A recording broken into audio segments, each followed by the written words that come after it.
Triste nouvelle maintenant, Valérie Mouton, qui est devenue une figure emblématique du don d'organes au Québec, est décédée hier à l'âge de 40 ans. Harold, elle nous avait beaucoup émus lorsqu'elle avait subi une greffe de poumon il y a 15 ans.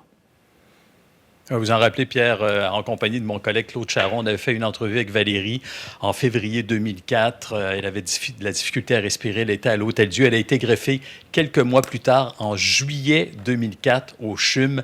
Elle était atteinte de fibrose kystique. À mes côtés, ses parents. Tout d'abord, mes profondes sympathies, parce que Valérie, c'est un peu comme notre petite sœur. Hein?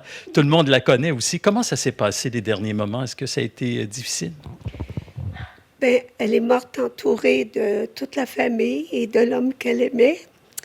Ça s'est fait rapidement quand ils ont décidé de mettre les soins de confort en fin de vie. Ça l'a pris seulement 5 minutes avant qu'elle parte. Donc, elle n'a pas souffert. Elle a été admise à l'hôpital de Saint-Cloud. Là, ça a décliné rapidement. C'était une pneumonie, mais elle avait aussi un rejet chronique. Hein? Elle était en rejet chronique depuis 6 ans. Dites-moi, il y a une histoire qui me bouleverse. Le 16 juillet dernier, elle a écrit sur sa page Facebook qu'elle remerciait les parents du donneur. Et les parents du donneur la suivaient depuis 15 ans sans se faire connaître. Ils ont communiqué avec elle. Oui, puis Valérie m'a téléphoné tout de suite après. Elle dit, maman, elle dit, j'ai reçu un cadeau, le plus beau cadeau que la vie puisse me faire. Elle dit, les parents du donneur me connaissent depuis 15 ans. Puis elle dit, ils m'ont écrit. Puis elle dit, je sais qui il est.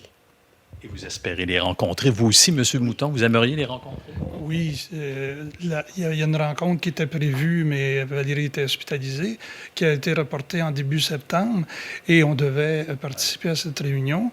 On espère qu'on va pouvoir les rencontrer et remercier de vive voix au nom de Valérie.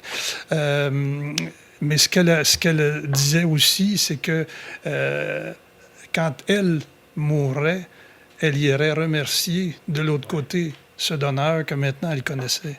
Encore une fois, mes profondes sympathies. Merci beaucoup pour ce que vous faites pour les gens de la fibrose kystique là, qui vous sont extrêmement reconnaissants, à vous de même qu'à Valérie. Je vous présente un reportage un peu plus tard, Pierre. Oui, très touchant. Merci.